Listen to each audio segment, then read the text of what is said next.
Ladies and gentlemen, I'm not sure what is the subject I'm supposed to speak about. It says legacies of leadership. I was once asked to give the inaugural lecture at the Kennedy School in Harvard on a series called Leadership. I had not thought about the subject. I think I know what a leader is, having met many in my life, both political leaders, military leaders, corporate leaders.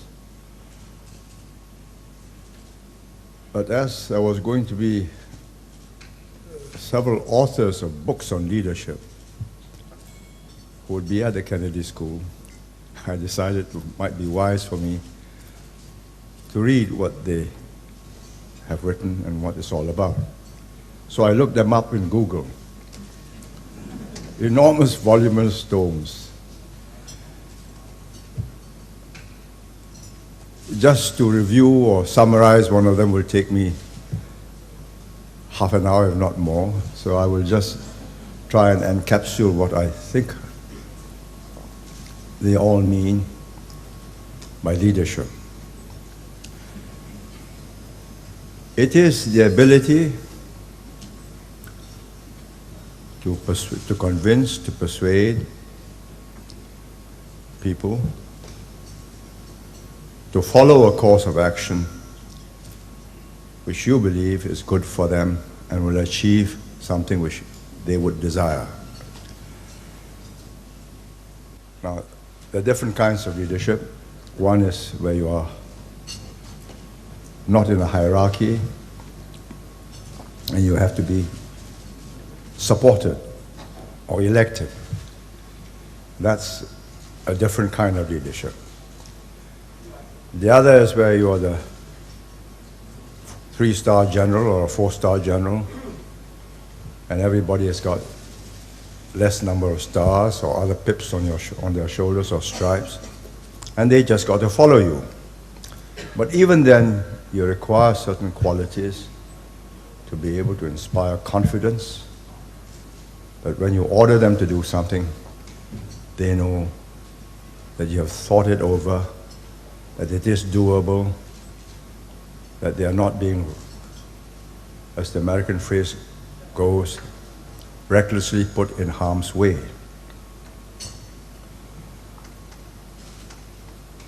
Leadership varies with time and circumstance. And the subject I know best is what constitutes political leadership. If you read the present media, you'd say that the world is bereft of great leaders.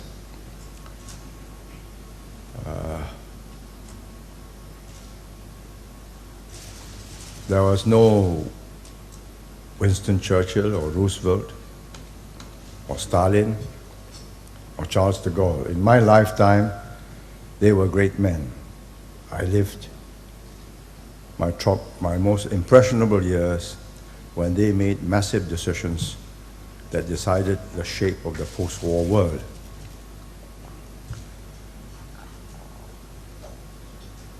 What did they have in common? An ability to communicate. Most of all, Winston Churchill. I heard him on radio when Britain was looking as if it was going to be captured.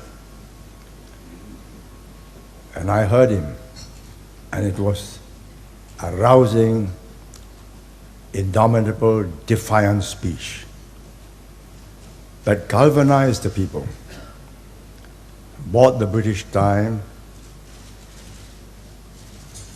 I think inspired his RAF pilots, and so they won the Battle of Britain, bought time.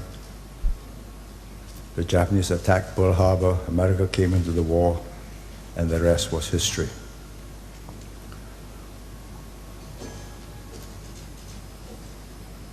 The one who I would admire most after Churchill in my lifetime would be Charles de Gaulle. I don't know French. but I read of him.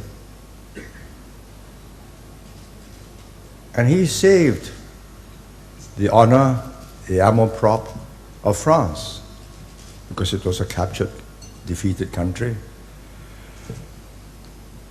But as France went down, he left, went to London,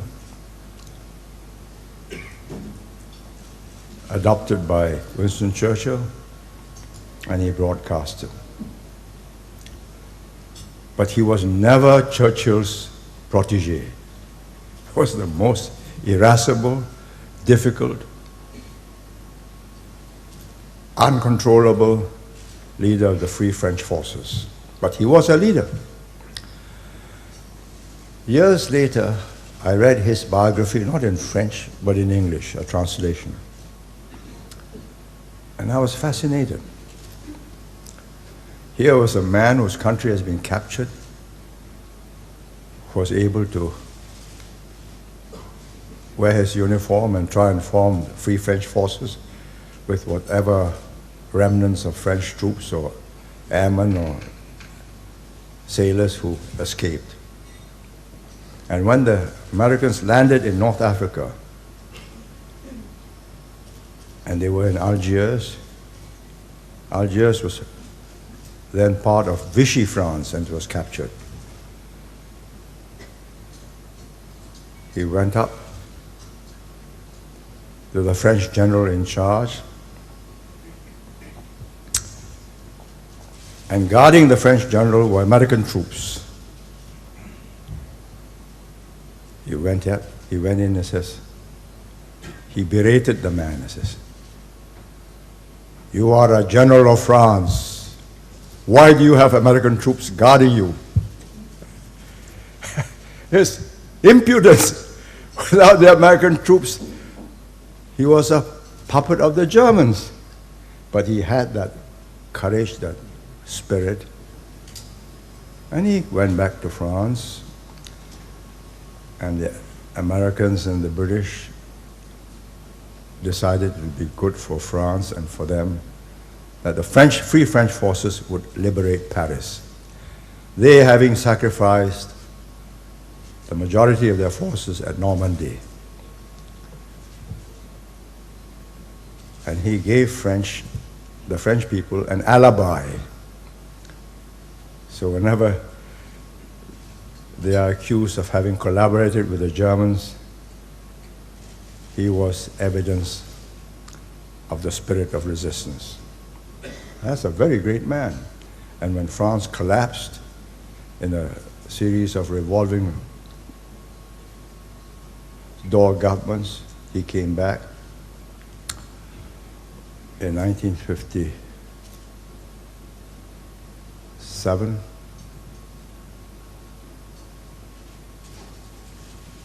Got himself properly elected by the legislature, adopted as the president, changed the constitution, and governed France and restored what he called was grandeur. Do you have such people today? But do you need such people today? If you look around the world, you say, what kind of leaders do you need?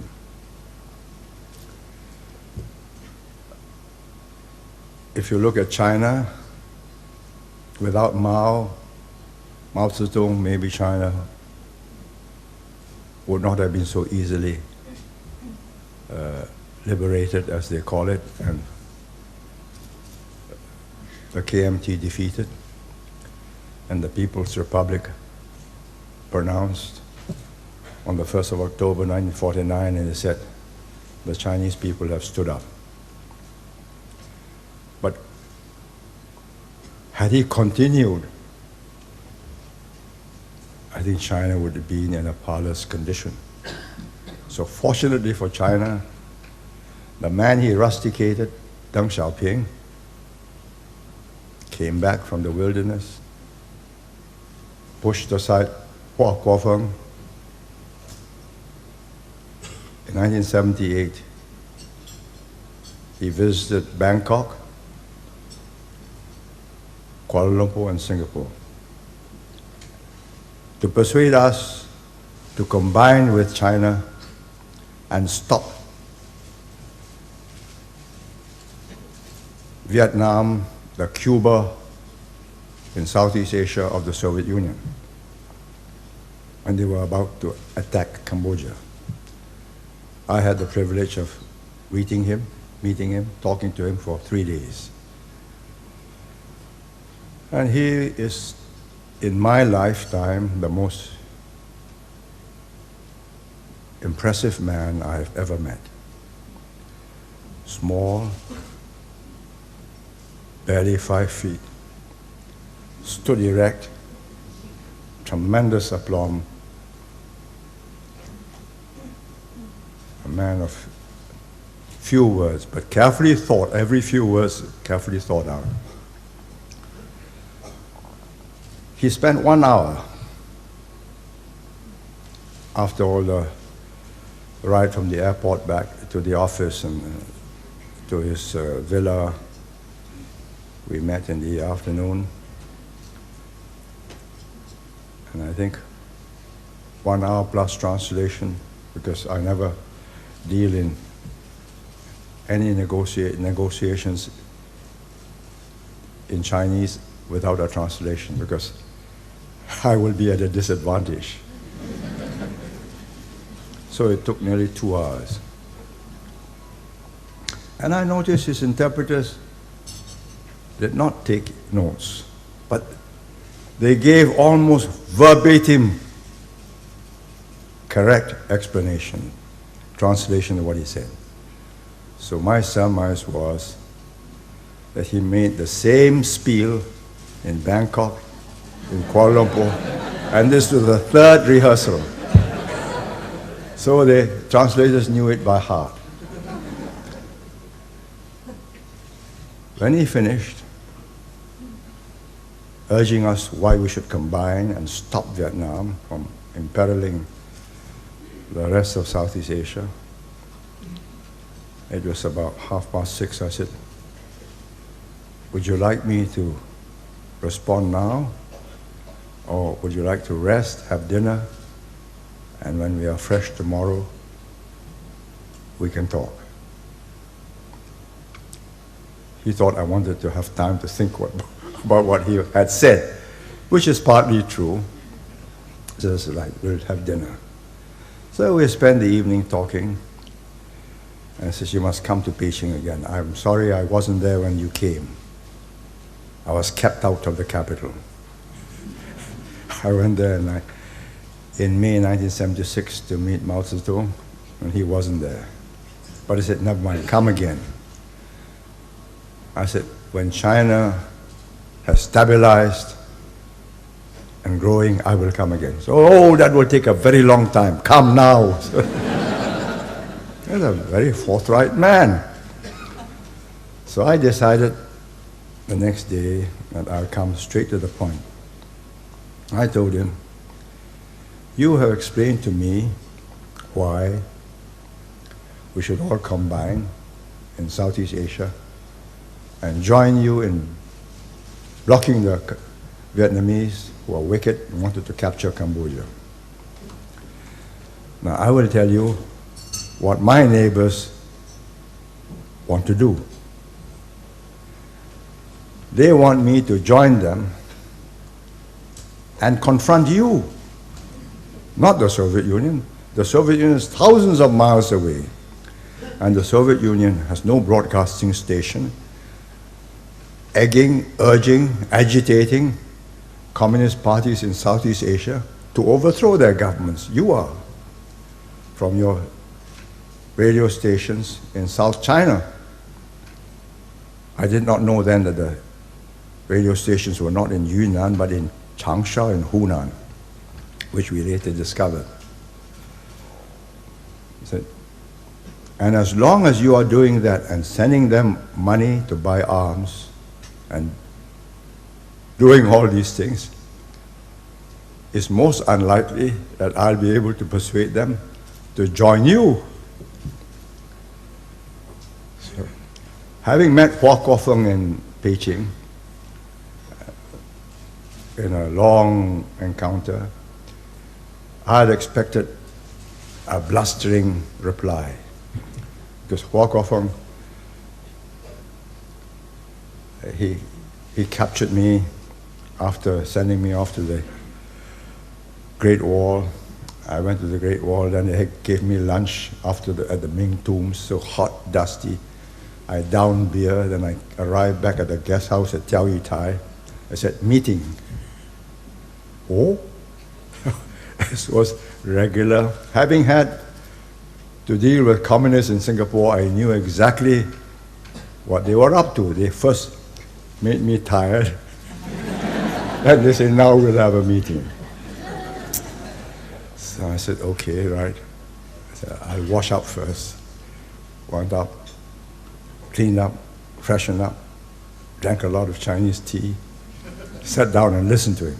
I said, now I have something very serious to talk to you. I hear you are in military alliance with Taiwan. I said, oh? He says, yes, your troops are there. So he went on a great speech. He says, Taiwan belongs to China. I said, yes, we know that. But the de facto control is with the nationalist government, and I have to go there and deal with them. So it's a very serious matter. I said, we are not training with the Taiwanese troops. We are not in alliance with Taiwan. We're just training by ourselves because we are so small. If we fire our artillery guns, they go 20 miles. We're already across our border. So we have to go somewhere. I said, I decided to counterattack. I said, by the way, you told me yesterday that communists never interfere in the activities of other countries. Why are you giving arms and support to the Malayan Communist Party to overthrow the Singapore government? So he was not briefed on this. So his foreign minister wrote up a long note for him. He just pushed it aside. He knew there was no chance his reading it, mastering the facts, and then arguing with me. So he pushed it aside, says, never mind. But let me tell you this, wherever communists fight, they will win. So I had expected Deng Xiaoping to tell me something like that. He paused, he closed his eyes, looked at me and said, what do you want me to do? I took a deep breath and I said, this man can do business. I said, stop it. Change your policy. Then we'll join you and stop the Vietnamese.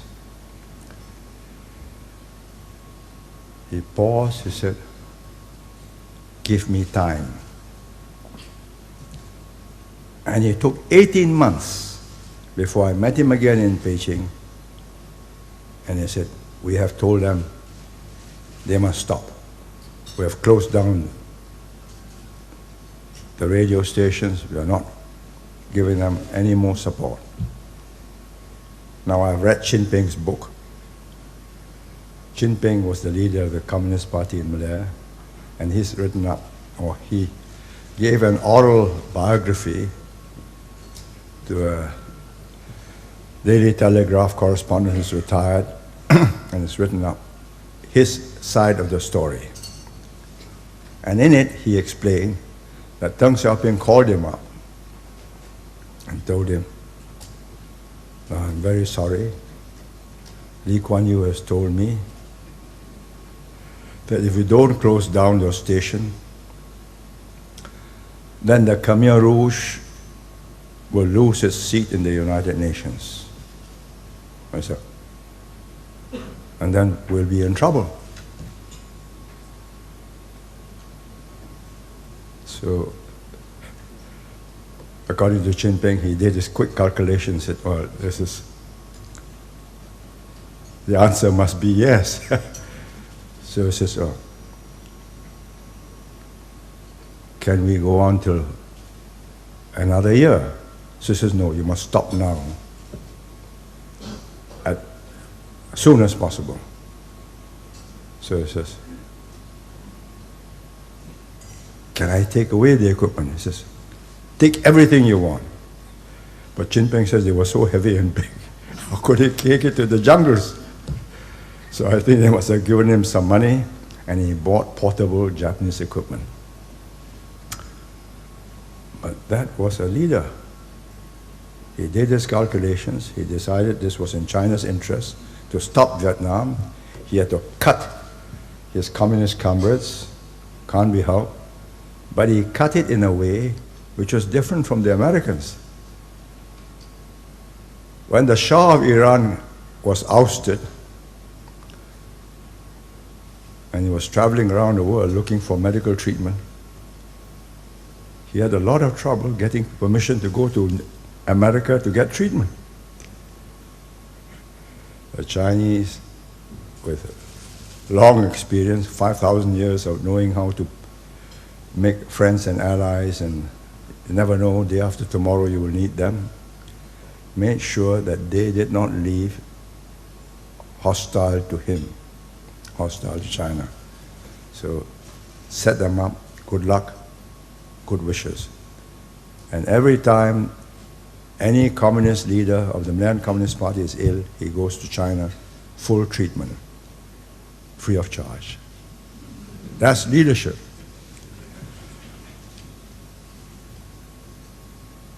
But without him, had Mao's policies carried on, I think China would be in the position of the Soviet Union.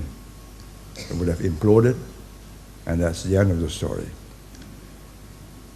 It did not implode. He did not listen to the advice given, gratuitous advice given why he should democratize and so on. Glasnost perestroika, he did it his own way. First a few free trade zones, then successful, expand, then privatize or lease out the farms. And 1992, he went on a southern tour, Nanxun, said, press on. And today, 2005, you have the phrase, peaceful rise of China, 和平崛起.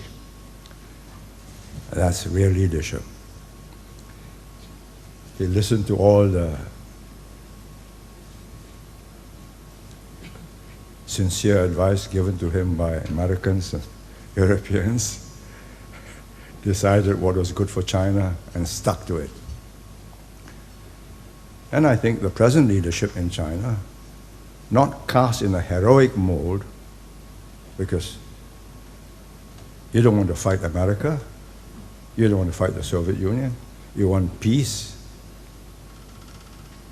you want quiet, you want to be friends with ASEAN, even with the Japanese if it's possible, to grow.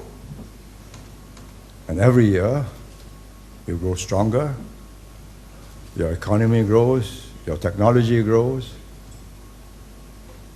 and there's a spin-off eventually on space, submarines, etc. And you extrapolate this 10 years, 20 years, and you see the gap between Japan and China will narrow, the gap between America and China will begin to close, then say 2030 or 2040, then they say anti-secession law, let's talk. And you must talk. So it's a matter of time. I think it shows a certain patience, a certain realistic appraisal of their present position,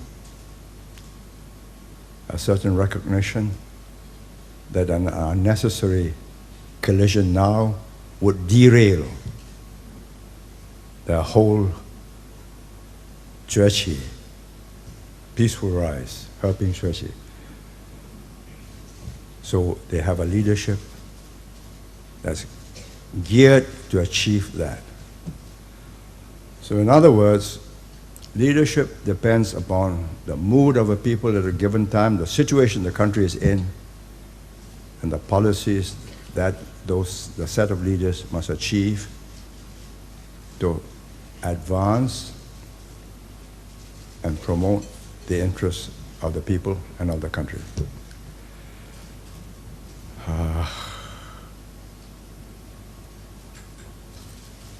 In Singapore, I lived through turbulent times. It was life and death whether Singapore could make the grade on its own after it's cut off from Malaysia. But by 1990, when I stepped down, that was not the issue. The issue now is, can Singapore continue to upgrade its people, educate, train, innovate, upgrade its economy, revamp itself, and have a leadership that inspires a younger generation, no longer deprived, widely traveled, comfortable in their homes, knowledgeable of the outside world, but with still fire in their bellies to achieve. It requires a different leadership. I can't do it, and it's up to the next generation. So it is with every country. As you see in Japan, you have Koizumi, who've decided quite clearly that Japan is going to be a normal country, that the self-defense force will become a full-fledged defense force. He sent troops to Iraq. He's come out explicitly with the Americans that Taiwan is a crucial issue of peace and stability that concerns the US and Japan. Does it reflect the wish of the Japanese people? Probably does, because I think they're somewhat uneasy about the kind of relationship that will develop between them and China as China continues its phenomenal growth and in 20, 30 years will overtake Taiwan, will overtake Japan. So leadership depends on time, place, circumstance, the needs of a people, and a group of leaders or a leader who's able to articulate what he thinks will be good for them and will bring them forward. What you want in Hong Kong, I don't know because I don't live here. But I think apply what I have said. Look at your circumstance. Look at the possibilities and say, within this framework, what can be achieved for the maximum benefit of the people of Hong Kong? And good luck to you. Thank you.